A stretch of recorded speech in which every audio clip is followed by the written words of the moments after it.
What's going on, guys? Andrew Piluk Hockey here, back with another video, and today we're going to be looking at some NHL trade rumors from Specters Hockey for June 26th. Now, this is kind of going to be like an update when it comes to UFAs and RFAs and stuff like that in this trade rumor mill. Some of these players have trade options attached to them as well, so I will be giving my thoughts on all of those things right now. So starting off, of course, with Mitch Marner. I posted a video, I think just 24 hours ago, I can't remember.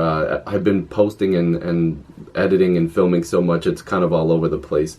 But Chris Johnston is wondering if Marner will actually use this window to go and meet with teams and possibly sign an offer sheet. He said that the only other player to do that was Shea Weber in 2012. Well, it's been since then, I believe, and he did that publicly. So he noted the Marner camp wants to get the lay of the land through the phone. They want to hear everything over the phone. It remains to be seen, however, if a rival club will sign him to an offer sheet. Now, I did mention yesterday that there was an account called Account for Hockey that tweeted out Dreger saying that there was 3 teams that would like to meet with Marner, maybe a 4th, and that it could go into the $13 million range for 5 years. Now, I mentioned it yesterday. It's absolutely ridiculous if you want to give Mitch Marner $13 or $14 million per season over 5 years, and then give up 4 first-round picks. There's not a lot of teams that can do that, and it's actually a huge risk to do that, even though Mitch Marner is an amazing talent.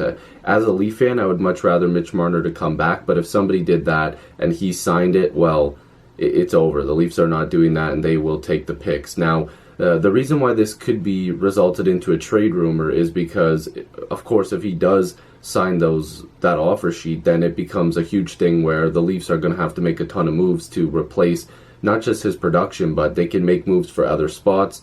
Now, the other rumor would be as if the Leafs and Marner just go, all right, well, we need to figure something out here. If you don't want to sign an offer sheet and you don't want to stay here, which probably isn't the case, then a trade would have to be made.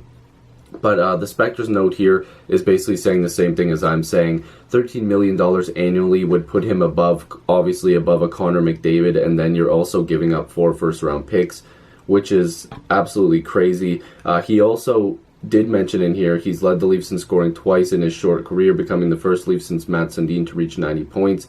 His camp can make a good case that he's worth $11 million per season. They can make a good case, but he's not worth $11 million per season. You can go that far if you're going to an 8-year deal, but even then, that's pretty expensive. But I think that, to be fair, it'll probably end up at $10 million times 6, so a 6-year deal, even though that's still an overpayment, but still, that's another little quick update on Mitch Marner. Now, moving over to the Carolina Hurricanes, Don Waddell, the general manager, is talking to Peter Mrazek and Curtis McElhinney, the goaltending tandem that a lot of people didn't believe in Carolina last year that actually played quite well. We know Mrazek was formerly with the Red Wings, McElhinney with the Maple Leafs. Now, both goalies are supposed to be unrestricted free agents on July 1st, so we'll have to keep an eye on that. Waddell apparently has had discussions with Mrazek every single day. McElhinney not so much, but there's still conversations there.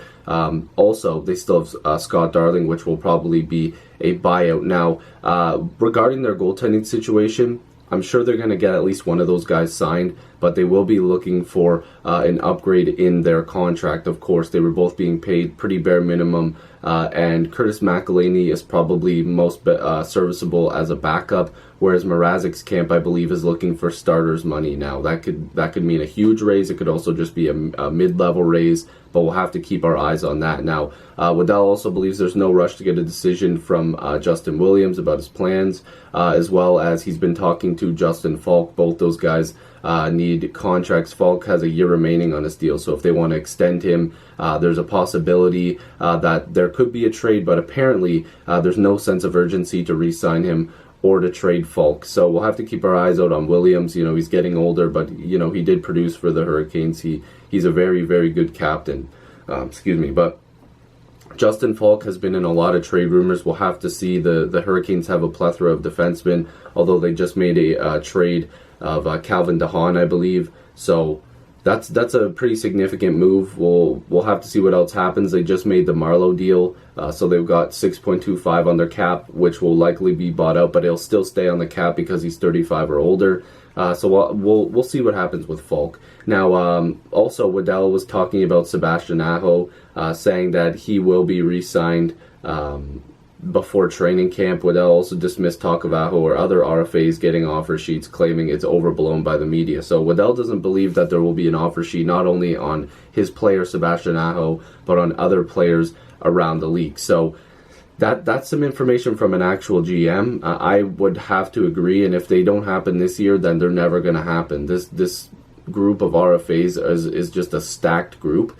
With Aho, we've heard some rumors that the Hurricanes might not be willing to go over $6 million on 8 years, which is crazy. I would figure he'd be in like the $8 million range, maybe even 9, pushing it there. But we'll keep in mind what we're seeing here. But I think that it would be a little bit overblown as well by the media to say that there's offer sheets coming. So yeah, John Shannon said apparently on Oilers Now that the Hurricanes are only willing to go as high as $6 million per year on an 8-year deal for Aho. So we'll keep updated on that. I don't want to report too much on that. And again, this isn't my information coming from me. I'm just giving my opinion. And that's a little bit ridiculous. I thought he would be worth a little bit more than that. Now on to the Montreal Canadiens. Could they be interested in Wayne Simmons? Now, apparently there's a dozen teams that want to get in on the Wayne Simmons sweepstakes. He's 30 years old. He had a poor rest of his season with the Nashville Predators. The Spectre's note here agrees basically with what I was about to say. In his prime, he was skilled, physical, two-way winger. He had pelvic surgery last spring.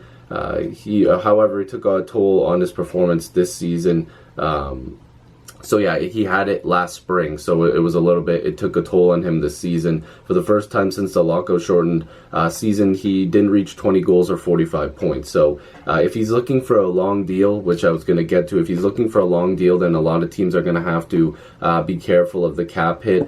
We might see another Patrick Marleau type of situation where there's a lot of teams that are interested in giving him like 2-year deals, but if a team steps in with a 3 or 4 year deal with the same cap hit, then he'll probably go there, depending on what the team is, and then that can become a problem later on. So hopefully the market for him is good. I like Wayne Simmons, but if he doesn't return to form and he's looking for long term and decent money, then it's going to be a problem. So those were just some quick updates on some stuff regarding the NHL and Spectors hockey, some UFA stuff, a little bit of trade stuff, and there will be a ton more videos coming up. I'm still working on my set for the basement. It's going to look so dope when it's finished. I'm trying to go with like the Tim and Sid type of idea, and I think it's going to be a lot of fun. So hopefully you guys enjoyed this video. If you're new, make sure to subscribe. Love to have more hockey conversations with you. Join the squad. Let's get to 6,000 subscribers. I appreciate all you. I'll see you in the next video or stream.